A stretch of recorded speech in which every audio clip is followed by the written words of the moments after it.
দর্শক আমন্ত্রণ আজকের চট্টগ্রামে। শুরুতেই জানিয়ে দিব শিরোনামগুলো। চট্টগ্রামের বেশ কয়েকটি জনপদে অস্ত্রের ঝনঝনানি, পটিয়ায় মাটি খুঁড়ে মিলেছে বস্তা ভর্তি আগ্নেয়াস্ত্র।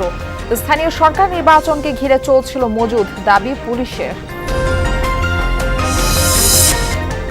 আনোয়ারায় বাগবিতণ্ডার জেরে মাদকাসক্ত ছেলের ছুরিকাঘাতে বাবা মা খুন, ঘাতক ছেলেকে আটক করেছে পুলিশ। চট্টগ্রাম বন্দরের বহির্নগরের সক্রিয় অপরাধী চক্র, 6 মাসে 112টি অভিযানে 75 জন আটক। জাহাজে ওয়াচম্যান না থাকায় এমন তৎপরতা, দাবি কোস্ট গার্ডের।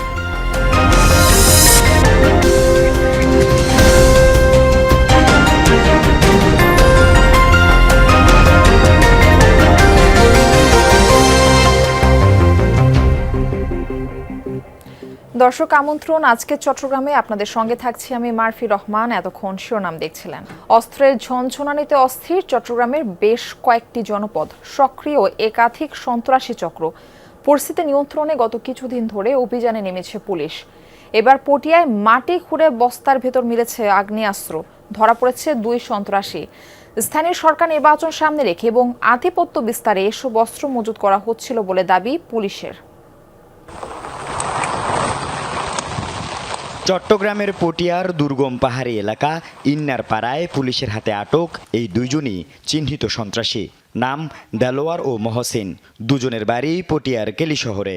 দীর্ঘদিন ধরে ত্রাসের রাজত্ব কায়েমের খবর পেয়ে অভিযানে নামে জেলা গোয়েন্দা পুলিশ।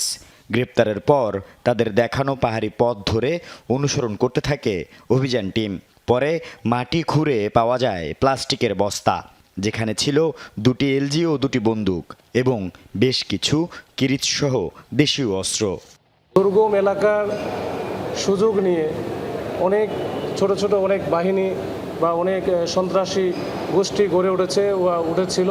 তারা তাদের কার্যক্রমগুলো পরিচালনা করে থাকে। কোনোভাবেই আমরা বরদাস্ত করব না। আমরা এটা নিয়ে কাজ করছি এবং ভবিষ্যতে আমরা যারা এই তৎপরতার সাথে জড়িত তাদেরকে আইনের আওতায় নিয়ে আসবো। সংবাদ সম্মেলনে পুলিশের দাবি, প্রতিপক্ষের সাথে শক্তি প্রদর্শন, এলাকায় আধিপত্য বিস্তারে এসব অস্ত্র মজুত করা হয়েছে। স্থানীয় সরকার নির্বাচন ঘিরে সক্রিয় হচ্ছে কিছু সন্ত্রাসী। এই চক্রের বাকি সদস্যদের গ্রেফতারে ও অস্ত্রের যোগানদাতার সন্ধান জানতে অভিযান চলছে বলে দাবি পুলিশ সুপারের। 2 জনকে ধরেছি, এর সাথে আরও অনেকেই জড়িত আছে। আমরা এখানে তাদেরকে অস্ত্রটা দিল কে, কোন কাজে ব্যবহারের জন্য দিল, এগুলোর আসলে আমরা আন্ডার ইনভেস্টিগেশন আছে। আমরা এগুলোর সবই আসলে বের করব এবং এদের যে মূল হুতাগুলো, এদের কাছে আরও বিভিন্ন রকমের অস্ত্র আছে, আগ্নেয়াস্ত্র আছে, আমরা জানি। তো সেগুলো যেন আমরা নিয়ে আসতে পারি। সন্ত্রাস, অস্ত্রবাজি আর খুনোখুনিতে গত 2.5 বছর ধরে অস্থির রাউজানকে ঘিরেও যৌথ অভিযানের ছক কষছে পুলিশ। শিগগিরই বড় পরিসরে সাঁড়াশি অভিযান হবে বলছে পুলিশ।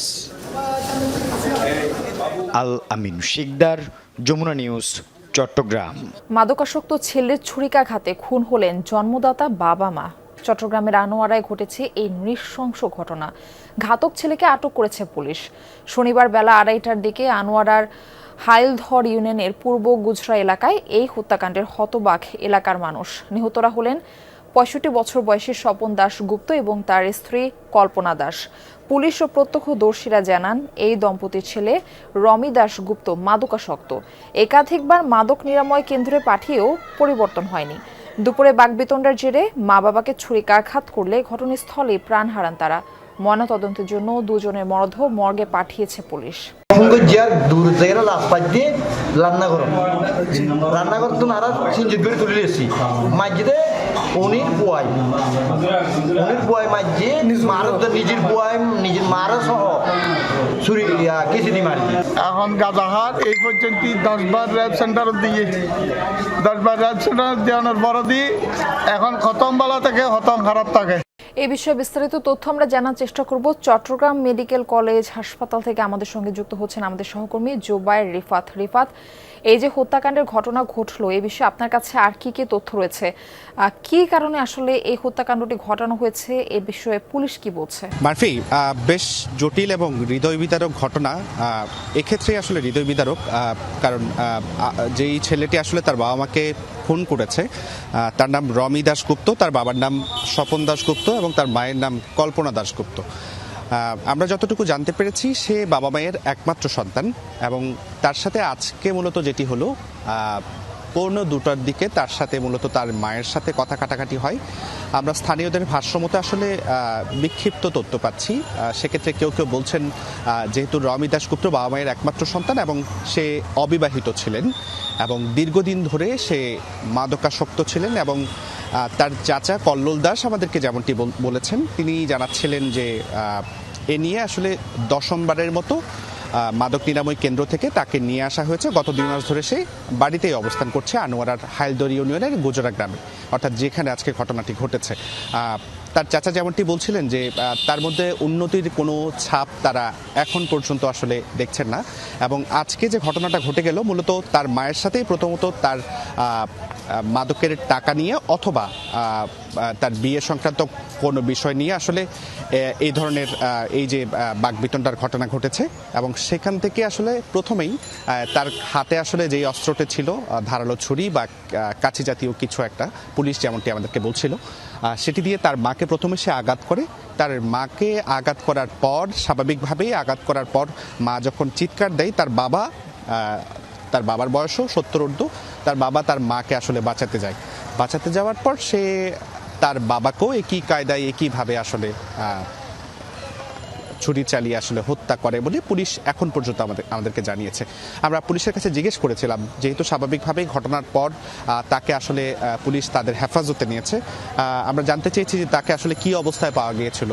পুলিশ যেমনটি বলছে যে সেই এই হত্যাকাণ্ড ঘটনার পর সে বাড়িতেই অবস্থান করছিল, সে কোথাও পালিয়ে যায়নি, সে তার মতো করে খাওয়া দাওয়া করছিল, গোসলও করেছে এবং শুতে যাচ্ছিল, এমন একটি খবর আমরা স্থানীয়দের কাছ থেকে পেয়েছি। যেহেতু স্বাভাবিকভাবেই বেশ চাঞ্চল্যকর ঘটনা, এলাকাবাসী কিন্তু সেখানটায় জমায়েত হয়েছিল, তারা তাদের মতো করে আসলে নানা ধরনের এই যে বিচার বিশ্লেষণ সেগুলো তাদের মতো করে তারা করছিল। তবে এ পর্যায়ে পুলিশ যেটি বলছে সেটি হলো স্বাভাবিকভাবেই তাকে যেহেতু সে প্রধান অভিযুক্ত, তাকে যেহেতু পুলিশ হেফাজতে নিয়েছে, এই মুহূর্তে নিহত কল্পনা দাস বা তার যে বাবা স্বপন দাস, তাদের পরিবারের যে কেউ চাইলেই আসলে এই ছেলেকে প্রধান অভিযুক্ত করে মামলা করবেন এবং মামলার প্রক্রিয়াও চলছে বলে পুলিশ আমাদেরকে জানিয়েছে, আনোয়ারা থানা পুলিশ। তবে বেশ চাঞ্চল্যকর ঘটনা, কারণ স্বাভাবিকভাবে আপনি নিশ্চয়ই বুঝতে পারছেন একমাত্র সন্তান বাবা মায়ের, সে 10 বারের মতো আসলে তাকে মাদক নিরাময় কেন্দ্রে দেওয়া হয়েছে এবং গত 2 মাস আগে সে বাড়িতে এসেছে। বাড়িতে আসার পরও তেমন উল্লেখযোগ্য কোনো পরিবর্তন আসলে তার স্বজনরা যেমনটি বলছেন তার মধ্যে দেখা যায়নি এবং আজকে সে একেবারে নির্লিপ্তভাবে এই ঘটনাটি ঘটালো, তার বাবা মাকে সে নিজেই হত্যা করলো। এ পর্যায়ে পুলিশ বলছে যে তারা কোনো স্বজন যদি মামলা করে সেক্ষেত্রে তারা আইনানুগ ব্যবস্থা গ্রহণ করবেন। রিফাত, খুবই মর্মান্তিক একটি ঘটনা, আপনাকে ধন্যবাদ যুক্ত হবার জন্য। চট্টগ্রাম বন্দর বহির্নোঙরেও সক্রিয় অপরাধী চক্র। গত 6 মাসে কোস্ট গার্ডের 112টি অভিযানে ধরা পড়েছে 75টি জন, জব্দ হয়েছে 116টি নৌযান। বন্দরের নিয়ম অনুযায়ী প্রতিটি জাহাজে ওয়াচম্যান থাকার কথা থাকলেও তা না থাকায় বেশিরভাগ ঘটনা ঘটছে বলে দাবি কোস্ট গার্ডের। চট্টগ্রাম বন্দর বহির্নোঙরে মাদক, অস্ত্র চোরাচালান, মানব পাচারের পাশাপাশি দেশি বিদেশি জাহাজে চুরির ঘটনা ঘটে প্রায়। সম্প্রতি 3টি জাহাজে চুরির অভিযোগ পেয়ে বহির্নোঙরে অভিযান চালায় কোস্টগার্ড। সকালের সংবাদ সম্মেলনে কর্মকর্তারা জানান, গত 6 মাসে বহির্নোঙরে 3485টি টহল এবং 112টি বিশেষ অভিযানে 34 জন চোরাচালানি ও চোর আটক এবং 16টি নৌযান সহ 41 জনকে আটক করেছে কোস্টগার্ড। চট্টগ্রাম বহির্নোঙরের নিরাপত্তায় বাংলাদেশ কোস্টগার্ড জিরো টলারেন্স নীতিতে কাজ করছে। গত 6 মাসে কোস্টগার্ড পূর্ব জোন বহির্নোঙর এলাকায় 3485টি টহল এবং 112টি সফল অভিযান পরিচালনা করেছে। দেশের সমুদ্র বন্দর, উপকূলীয় ও নদী তীরবর্তী অঞ্চলের নিরাপত্তা নিশ্চিত করতে টহল ও বিশেষ অভিযান চলছে বলে দাবি কোস্টগার্ডের। চট্টগ্রাম বন্দরের কর্তৃপক্ষের বিধি অনুযায়ী উক্ত জাহাজগুলোতে নিবন্ধিত ওয়াচম্যান থাকার কথা থাকলেও কোনো অনুমোদিত ওয়াচম্যান নিয়োজিত ছিল না। এটি নিরাপত্তা ব্যবস্থার একটি গুরুত্বপূর্ণ ঘাটতি হিসেবে প্রতীয়মান হয়েছে। বাংলাদেশ কোস্টগার্ড দেশের সুনীল অর্থনীতি সুরক্ষায়, সমুদ্র উপকূলীয় ও নদী তীরবর্তী অঞ্চলে সিসকে চুরি, পাইরেসি ও চোরাচালান প্রতিরোধে সার্বক্ষণিক দায়িত্ব পালন করে যাচ্ছে। সরকারের উদ্যোগে 2টি হেলিকপ্টার ও জনবল বাড়ালে আভিযানিক কার্যক্রম আরও জোরদার হবে বলে জানায় কোস্টগার্ড। আল আমিন শিকদার, যমুনা নিউজ। ডেঙ্গু প্রকোপ নিয়ন্ত্রণে চট্টগ্রামের সব সরকারি দপ্তরে শুরু হয়েছে বিশেষ পরিচ্ছন্নতা অভিযান। মশাবাহিত রোগ প্রতিরোধে এবং প্রজনন স্থল ধ্বংসে ক্রাশ প্রোগ্রামের আওতায় বর্ষা মৌসুম জুড়ে চলবে এই কার্যক্রম। ডেঙ্গুতে প্রাণহানি ও সংক্রমণের হার কমাতে জনসচেতনতা তৈরির জন্য এই উদ্যোগ বলছে প্রশাসন। এদিকে চট্টগ্রামে গত 24 ঘন্টায়ও 17 জন সহ চলতি মাসের 25 দিনে ডেঙ্গুতে আক্রান্ত হয়েছে 393 জন। পরিচ্ছন্ন করি নগরগ্রাম গড়ি নান্দনিক চট্টগ্রাম স্লোগান নিয়ে সকালে সার্কিট হাউস থেকে প্রচারণামূলক শোভাযাত্রা বের করে চট্টগ্রাম জেলা প্রশাসন। এতে অংশ নেয় বিভিন্ন সরকারি দপ্তর, শিক্ষা প্রতিষ্ঠান, হাসপাতালের প্রতিনিধিরা। সরকারি নির্দেশনা অনুযায়ী ডেঙ্গুর প্রকোপ নিয়ন্ত্রণে প্রতি শনিবার সরকারি সব প্রতিষ্ঠান এবং বাসাবাড়ির আঙিনা পরিষ্কার পরিচ্ছন্ন করার উদ্যোগে সবাইকে সামিল করতেই এই বিশেষ প্রচারণা। 131টি দপ্তরের 416টি অফিস ভবন এবং অফিস প্রাঙ্গণ, 8টি সরকারি কলোনির 108টি বাসা এবং সারা উপজেলায় মোট 406টি ভবন সহ 2295টি মোট প্রায় 3300 মতো ভবন পরিষ্কার, ছাদ থেকে শুরু করে আঙিনা পরিষ্কারের কার্যক্রম আমরা গ্রহণ করেছি। সরকারি, বেসরকারি এবং সম্মানিত নাগরিক সকলের সম্মিলিত অংশগ্রহণ প্রয়োজন।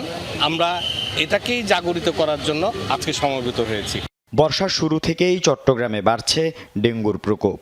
সিভিল সার্জন কার্যালয়ের তথ্য মতে শুধুমাত্র চলতি জুলাই মাসের 25 দিনেই আক্রান্ত হয়েছে প্রায় 400 জন, যা গত 5 মাসের চেয়ে বেশি। এমন প্রচারণায় জনসচেতনতা বাড়বে বলে আশা সংশ্লিষ্টদের। পরিত্যক্ত টায়ার এবং ডাবের কোষা, নতুন ভবনে আমরা যে ভবনের মধ্যে যে পানি জমা থাকে সেজন্য সেগুলো পরিষ্কার পরিচ্ছন্ন রাখবে এবং হাসপাতালের আশপাশ বাসাবাড়ির যে ট্যাঙ্কি সবগুলো পরিষ্কার পরিচ্ছন্ন রাখবে।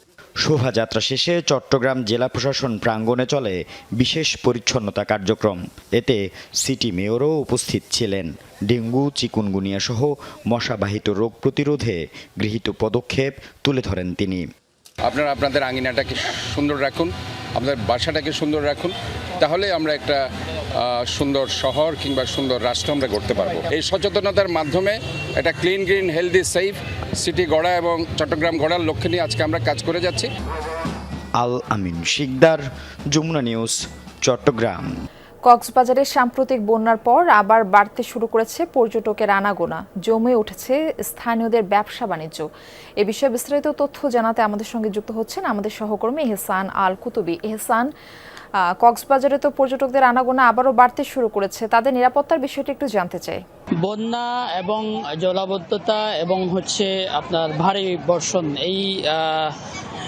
এগুলির পরে আবার নতুন করে কক্সবাজারে পর্যটকের যে আনাগোনা সেটি আমরা দেখতে পাচ্ছি। আমার সামনে, পেছনে এবং পুরো সৈকতে পর্যটকদের যে আনাগোনা, পর্যটকরা হাজার হাজার যে পর্যটক কক্সবাজারে বেড়াতে এসেছেন। আজকে বিশেষ করে শনিবার, গতকাল শুক্রবার ছিল সাপ্তাহিক ছুটির দিন হিসেবে, তো এমনিতেই পর্যটকের সংখ্যা, পর্যটকের চাপ সেটি থাকে এবং সেই হিসেবে আমরা আজকেও বেশ কিছু পর্যটক কক্সবাজারে দেখতে পাচ্ছি এবং পর্যটকদের আনাগোনাতে পাশাপাশি কক্সবাজারের যে 4.5 শতাধিক হোটেল মোটেল রয়েছে, 4.5 শতাধিক হোটেল মোটেলেও বিশেষ করে 5 তারকামানের যে হোটেলগুলো আছে সেই তারকামানের হোটেলগুলোতেও কিন্তু সবচেয়ে বেশি যখন খরা থাকে কক্সবাজারে, অর্থাৎ নন তারকামানের যে হোটেলগুলোতে যখন একেবারে শূন্যের কোটায় থাকে, তখনও কিন্তু 5 তারকামানের হোটেলগুলোতে মোটামুটি 30, 45, 50 পর্যন্ত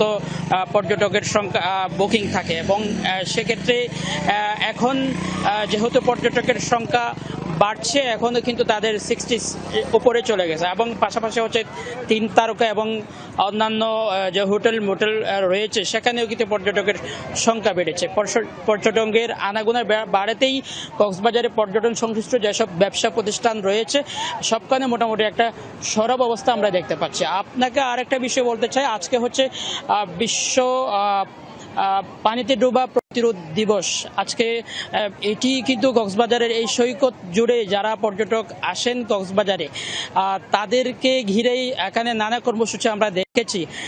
কারণ যেহেতু বর্ষাকাল, এই বর্ষাকালে সৈকতের বিভিন্ন পয়েন্টে বিভিন্ন জায়গায় গুপ্তখাল এবং উল্টো স্রোত সহ বিভিন্ন কিছু সৃষ্টি হয়, যেগুলোতে আসলে পর্যটকরা যখন সাগরে অসাবধানতাবশত গোসলে নামেন, জায়গায় গুপ্তখাল এবং উল্টো স্রোত সহ বিভিন্ন কিছু সৃষ্টি হয়, যেগুলোতে আসলে পর্যটকরা যখন সাগরে অসাবধানতাবশত গোসলে নামেন তখন কিন্তু তারা এই গুপ্তখালগুলো বুঝতে না পেরে কিন্তু তারা পানিতে ভেসে যান। সেই ঘটনাই কিন্তু গতকাল ঘটেছে। গতকালকে সন্ধ্যা 7টা নাগাদ বাবা এবং ছেলে সহ 3 জন মেহেরপুর থেকে বেড়াতে এসেছিলেন কক্সবাজারে।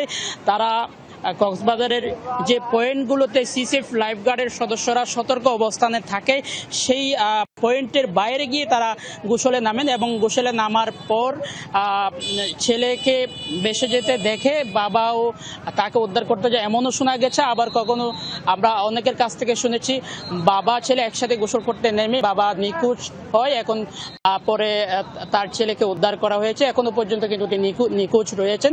তবে এটি নিয়ে সচেতনতা বৃদ্ধির জন্য সিসিএফ লাইফগার্ড যারা এখানে কাজ করেন তারা কিন্তু সতর্ক অবস্থানে আছে এবং পর্যটকদেরকেও তারা সবসময় সতর্ক করছেন যাতে তারা নির্দিষ্ট একটা জায়গার মধ্যে পানিতে গোসল করতে নামে। মারফে এহসান, আপনাকে ধন্যবাদ। নিত্য প্রয়োজনীয় হরেক রকম আসবাবপত্রের প্রদর্শনী শুরু হয়েছে চট্টগ্রামে। নগরের আশকার দিঘির পাড়ে নতুন চালু হওয়া JMG ফার্নিচার শোরুমে মিলছে বাহারি ডিজাইনের নান্দনিক সব আসবাব। আনুষ্ঠানিক উদ্বোধন অনুষ্ঠানে বক্তারা বলেন, দেশের চাহিদা মিটিয়ে আসবাবপত্র এখন বিদেশে রপ্তানি হচ্ছে। এই শিল্পের বিকাশে সরকারের সহায়তা কামনা করেন তারা। অনুষ্ঠানে JMGর MD মাকসুদুর রহমান, আবিদ ইকবাল সহ ব্যবসায়ী নেতারা উপস্থিত ছিলেন। স্বর্ণ ব্যবসায়ীদের সাথে চট্টগ্রামে মতবিনিময় সভা করেছে বাংলাদেশ জুয়েলার্স সমিতি। সভায় বক্তারা বলেন, দেশকে এগিয়ে নিতে স্বর্ণ ব্যবসার আধুনিকায়ন এবং আরও প্রসার প্রয়োজন। দেশের উন্নয়নে ভ্যাট ট্যাক্স সহ সব ধরনের রাজস্ব প্রদানে সচেতন থাকার আহ্বান জানান তারা। সভায় সমিতির কেন্দ্রীয় সভাপতি এনামুল হক খান সহ ঢাকা ও চট্টগ্রামের জুয়েলার্স ব্যবসায়ী নেতারা বক্তব্য রাখেন। এই ছিল আজকের চট্টগ্রামের আয়োজনে। এতক্ষণ সাথে থাকার জন্য আপনাদের সবাইকে ধন্যবাদ।